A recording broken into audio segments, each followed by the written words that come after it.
Alam mo ba na may maling paraan ng paggamit ng bawang na maaaring sumira sa lahat ng benepisyo nito? At ang mas masama pa, karamihan sa tao ay ginagawa ito ng di namamalayan. Kung isa ka sa mga taong palaging naririnig na ang bawang ay mabuti para sa kalusugan, pero hindi mo talaga alam kung paano ito gamitin ng tama, ang video na ito ay maaaring lubos na magbago na relasyon mo sa maliit, pero makapangyari ang ulo ng bawang na nasa kusina mo. Tingnan mo, magiging tapat talaga ako sa'yo. Matagal ko ring inakala na sapat na ang paglalagay ng bawang sa pagkain at natatanggap ko na ang lahat ng benepisyo nito. Pero nalaman ko na may buong siyensya pala sa tamang paggamit ng bawang. At kapag natutunan mo ang mga simpleng teknik na ito, talagang kamangha-mangha ang mga resulta. Ang bawang ay hindi lang simpleng pampalasa. Libu-libong tao na ang nakalipas. Alam na ng mga sinaunang sibilisasyon ang pambihirang kakayahang medikal ng halamang ito. Ibinibigay ng mga Ehipsyo ang bawang sa mga manggagawang nagtayo ng mga piramide dahil alam nilang nagbibigay ito ng lakas at tibay. Ginagamit ng mga sinaunang Griyego ang bawang para palakasin ang kanilang mga atleta bago ang mga paligsahang olimpiko. Noong gitnang panahon, nagdadala ng bawang ang mga tao sa bulsa dahil naniniwala silang nakapuprotekta ito laban sa salot. At alam mo ba kung anong pinaka-interesante? Lahat ng mga sinaunang tradisyong ito ay may tunay na batayan. Ngayon, sa lahat ng makabagong pag-aaral, mapapatunayan natin na tama ang ating mga ninuno. Ang bawang ay talagang may mga katangian na nagpapalakas ng katawan at nagpoprotekta laban sa mga sakit. Pero ito ang problema. Karamihan sa mga tao ay gumagawa ng mga pangunahing pagkakamali na nagiging dahilan para halos mawala ang lahat ng benepisyo ng bawang. Napakasimple ng mga pagkakamaling ito na kapag nalaman mo, mapapatampal ka sa at iisipin mo, bakit hindi ko ito naisip noon pa? Simulan natin sa pinakakaraniwang pagkakamali na malamang ay ginagawa mo rin. Madami ang agad ilalagay ang bawang sa mainit na kawali, di ba? Mabilis hiwain at ilagay agad sa mainit na mantika. Ayon, malaking pagkakamalian na madalas gawin ng marami. Kapag inilagay mo agad ang bawang sa mataas na init, literal mong sinisira ang pinakaimportanteng sangkap nito na tinatawag na alisina. Ito ang sangkap na nagbibigay sa bawang ng mga benepisyong panggamot. Ang sobrang init ay talagang sumisira dito. Parang itinatapon mo lang ang pera mo. Ang tamang temperatura para mapanatili ang mga benepisyo ng bawang ay mas mababa sa 60 degrees. Kaya, isang simpleng tip. Kung magluluto ka gamit ang bawang, idagdag mo ito sa pinakadulo kapag patay na ang apoy o malapit mo ng patayin. Sa ganitong paraan, mananatili ang mga katanghian nito. At may isang interesanteng detalye. Kapag ang bawang ay masyado na nagbabrown, nababawasan ang benepisyo nito at nagiging mapait pa ang lasa. Kaya kahit sa lasa lang iniisip, sulit na pagtuunan ng pansin ang tamang timing. Isa pang madalas na pagkakamali ay yung paglunok ng buong butil ng bawang na parang tableta. Nasubukan mo na bang gawin yon? Medyo hindi kasi maganda ang pakiramdam. Hindi kasi maganda, di ba? Bukod sa hindi maganda, halos walang silbi. Kailangan hiwain, durugin o tadtarin ng bawang para mailabas ang mga aktibong sangkap nito. Kapag nahiwa o nadurog ang bawang, saka lang ito gumagana para sa'yo. Nangyayari ito dahil sa loob ng bawang, may dalawang sangkap na magkahiwalay na nasa magkaibang bahagi. Kapag hiniwa o dinurog mo ito, nagkatagpo ang mga sangkap na yon at nabubuo ang kilalang alisina. Parang isang reaksyong chemical na nangyayari mismo sa harap mo. Narito ang isang mahalagang tip. Pagkatapos mong tadtarin o durugin ang bawang, hayaan mo muna itong magpahinga ng mga 10 minuto bago gamitin. Maaaring mukhang kakaiba, pero sa loob ng panahong yon, nagaganap ang isang mahalagang reaksyong chemical na nagpapalakas sa lahat ng benepisyo. Parang kailangan munang maganda ang bawang para matulungan ka. Habang hinihintay ang 10 minuto, pwede mo nang ihanda ang iba pang sangkap ng recipe. Mabilis lang ang oras at masisiguro mong nasusulit mo ang lahat ng kayang ibigay ng bawang. Maraming tao rin ang nakakamali sa pagpili kapag bumibili. Yung mga garapon ng bawang na nabibili na sa supermarket na nakabalat na ay mukhang praktikal. Pero nawala na ang karamihan sa mga benepisyo nito. Ang industriyal na pagbabalat at pagpepreserba ng bawang ay sumisira ng maraming mahalagang sangkap. Yung bawang na pulbos o granulado ay hindi rin kasing bisa ng sariwang bawang pagdating sa mga benepisyo. Nakakadagdag ito ng lasa sa pagkain, pero kaunti lang ang benepisyo nito sa kalusugan. Kapag pipili ka ng sariwang bawang, hanapin mo yung matitigas na ulo, walang maiitim na batik, at walang mga berdeng usbong na tumutubo. Kung pipisilin mo ng bahagya at mararamdaman mong malambot na ito, ibig sabihin lampas na ito sa tamang panahon. Ang magandang bawang ay may tunog na parang tuyo kapag pinisil mo. Parang punong-puno sa loob. Isa pang palatandaan ng kalidad ay ang balat. Dapat ito ay mahigpit na nakakapit sa ulo ng bawang, hindi maluwag o kusa ng nababalatan. At mag-ingat sa bawang na may kulay dilaw-dilaw na ang balat. Ibig sabihin nito ay maaring lumana ito. Saan mo nilalagay ang bawang mo sa bahay? Kung nasa ref ito, gumagawa ka ng isa pang karaniwang pagkakamali. Gusto ng bawang ng malamig, tuyo at maaliwalas na lugar. Pero hindi sa loob ng ref. Ang moisture sa ref ay pwedeng magpabilis sa pagtubo o pagkabulok ng bawang. Ang isang sulok ng kusina, malayo sa direktang sikat ng araw at malayo sa kalan, ay perpekto. Pwede mong ilagay sa maliit na basket na yantok, paper bag o malinis na nylon na medyas. Kakaiba siya pero epektibo dahil hinahayaan nitong dumaloy ang hangin. Mas maganda kung ang lugar ay may magandang bentilasyon. Kaya hindi pinakamainam gamitin ang mga saradong garapon sa pag-imbak ng bawang. Kailangan itong makahinga para manatiling sariwa ng mas matagal. Kung maayos ang pagkakatabi, tumatagal ng hanggang 2 buwan ang ulo ng bawang. Pag nabuksan mo na ang ulo ng bawang at kinuha ang ilan, mas mabilis na itong masisira. Kaya gamitin agad ang kaya mong gamitin. Ngayon, pag-usapan natin ang mga benepisyo na dahilan kung bakit sulit ang lahat ng pag-aalaga sa bawang. Ang unang benepisyo na kapansin-pansin ay ang epekto nito sa presyon ng dugo. Ang bawang ay may natural na kakayahan na magpaluwag ng mga ugat ng dugo. Dahil dito, mas magandang daloy ng dugo. Para natural itong tumutulong magregula ng presyon ng dugo. Maraming tao nagsasabi na malaking naging pagbabago pagkatapos sa ilang linggo ng regular na pagkain ng bawang. Nangyayari ito dahil ang bawang ay tumutulong sa paggawa ng nitric oxide. Isang sangkap na ginagawa mismo ng katawan para maparelax ang mga ugat ng dugo. Ito ay isang ganap na natural na proseso. Wala itong mga side effect na maaaring idulot ng ilang gamot. Malakas din itong kakampi ng iyong immune system. Alam mo yung mga taong parang di talaga nakakasakit? Marami sa kanila ay may ugali na kumain ng bawang ng regular. Pinapalakas nito ang ating natural na depensa at tumutulong sa katawan na labanan ng mga virus at bakterya. Pinasisigla ng bawang ay iba't ibang uri ng silulang panlaban ng ating katawan. Parang binibigyan niya ng military training ang ating immune system. Ginagawa nitong mas handa ang lahat para labanan ng mga sumasalakay.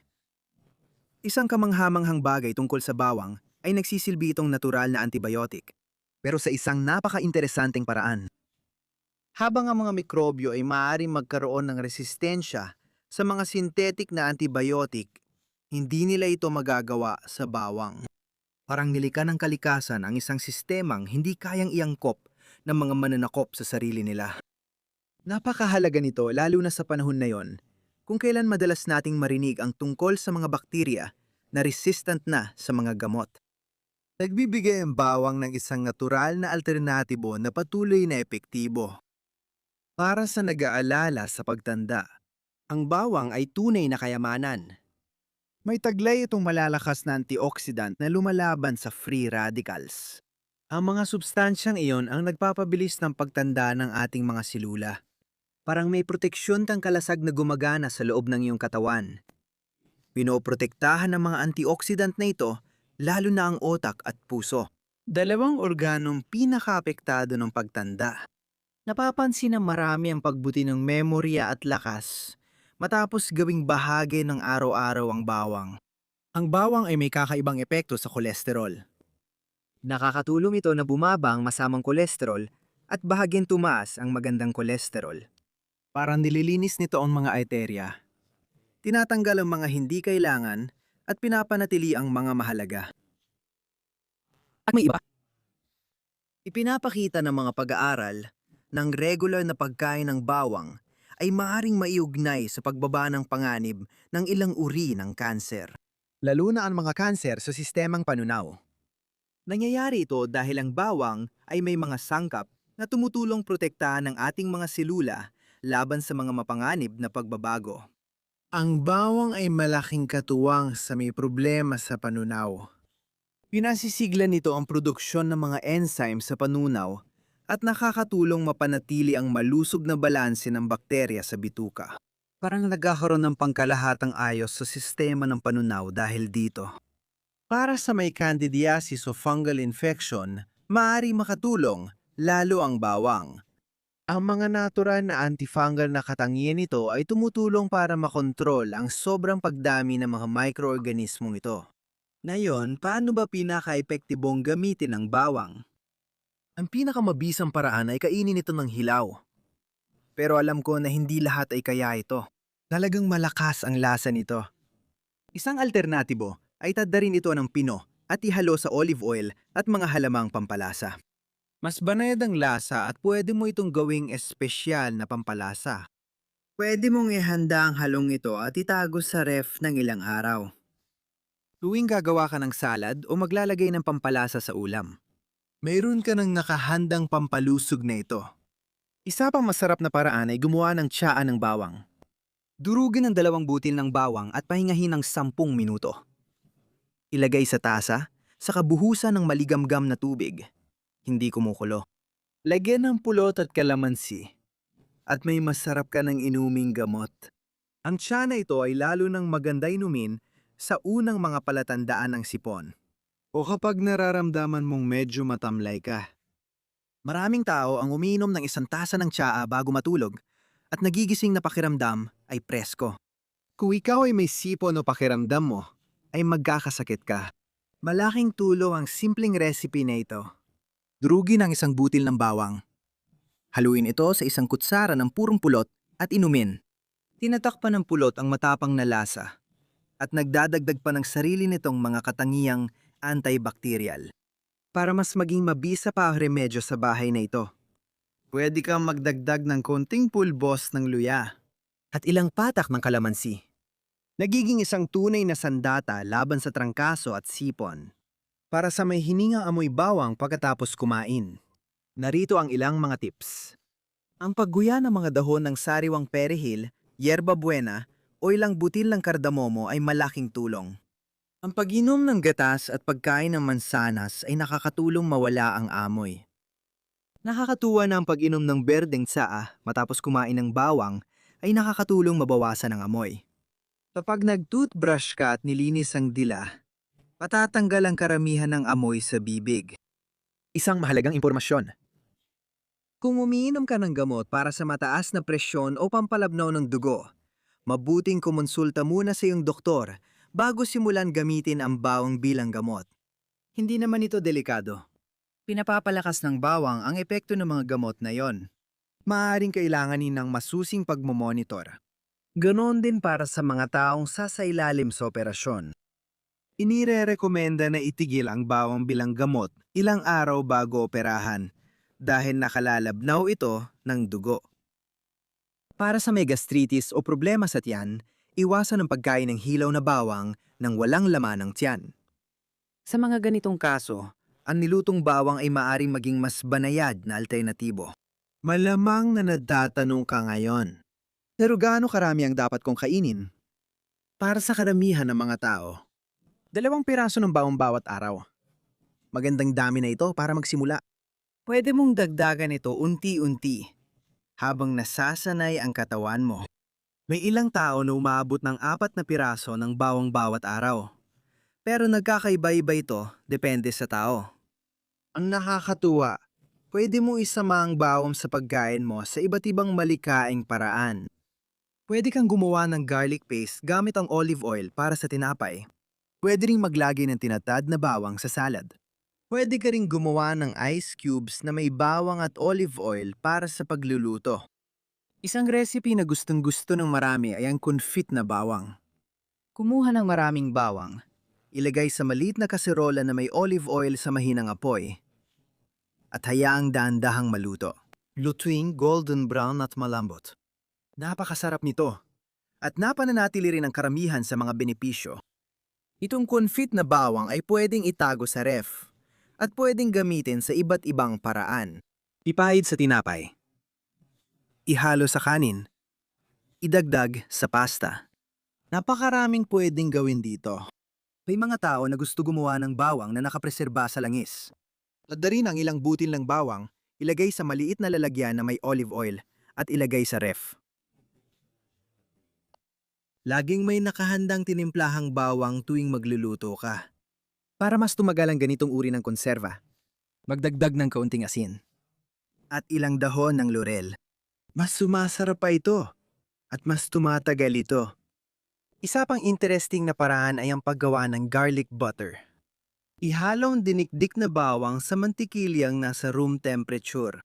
Magdagdag ka ng kaunting tinadad na perehil at itago sa ref. Perpekto ito para ipahid sa tinapay o pampalasa sa mga gulay na pinasingawan. Para sa mahilig mag-eksperimento, pwedeng subukan gumawa ng suka na may bawang. Maglagay ng dinikdik na bawang sa bote ng apple cider vinegar. At hayaang nakababad ito ng ilang linggo. Absorbihin ng suka ang mga katangian ng bawang at maaari mo itong gamitin sa mga salad. Kung may gulayan ka sa bahay, malalaman mo mas madali palang magtanim ng bawang kaysa akala mo. Maaring itanim ang mismong butil ng bawang mula sa palengke. Ibahan mo lang ito sa lupa na nakataas ang dulo, tapos hintayin. Sa ilang buwan, magkakaroon ka ng sariwang organikong bawang sa bahay. Mas malakas kadalasan ang bawang na tanim sa bahay kaysa sa nabibili sa tindahan. Inanim mo ito sa tamang oras, kaya hindi na kailangan ng pagpepreserba na pwedeng magbawas ng benepisyo nito. Tip para sa mga nagsisimula. Hinay-hinay sa bawang. Magsimula sa pagdagdag ng isang pinong tinadtad na butil lang ng bawang sa salad ng tanghalian. Pagkalipas na isang linggo, pwede mo na ring idagdag sa hapunan. Ganon. Unti-unting masasanay ang katawan mo. Maaari ka ring magsimula sa nilutong bawang na mas banayad. At pagkatapos, ay unti-unting ipakilala ang hilaw na bawang. Ang mahalaga ay huwag sumuko kahit matapang ang lasa sa una. Kung hindi lahat sa pamilya ay mahilig sa bawang, maganda na mga putahe na di halata ang bawang. Halimbawa, ihalo ang pinong tinadtad na bawang sa sarsa ng kamatis o sa ginisang gulay. Ang pinakamagandang bagay sa bawang ay abot kaya ito. Mabibili ito kahit saan at maaari mo nang simulan gamitin ngayon din. Hindi mo kailangan ng anumang komplikado. Hindi mo kailangan gumastos ng malaki sa mamahaling suplemento. At iba ito sa maraming natural na gamot na inaabot ng buwan bago umepekto. Sa bawang, maaari mo nang maramdaman ang ilang benepisyo sa unang mga linggo pa lang. Maraming tao nagsasabi na mas masigla sila at mas kaunti ang sipon sa unang buwan pa lang. Isipin mo yon. Pagkalipas ng ilang linggo, maaari kang makaramdam ng mas maraming sigla. Dahil sa mas malakas na resistensya, kontrolado na ang presyon mo. At lahat ng ito, sa pamamagitan ng isang simpleng bagay, ang paggamit ng bawang sa tamang paraan. Talagang ibinigay ng kalikasan ang lahat ng kailangan natin para mamuhay ng mas malusog. Ang bawang ay isang halimbawa lang kung paano ang pinakamakapangyarihang mga solusyon ay madalas nasa harap lang natin. Naghihintay na matutunan natin gamitin ang tama. At ang pinakamaganda sa lahat, ang bawang ay akma sa halos anumang uri ng dieta. Kahit ikaw ay vegetarian, kumakain ng karne, o may anumang uri ng restriksyon sa pagkain. Laging may paraan para isama ang bawang sa araw-araw. Kaya, simulan mo na ngayon. Kunin mo ang bawang sa kusina.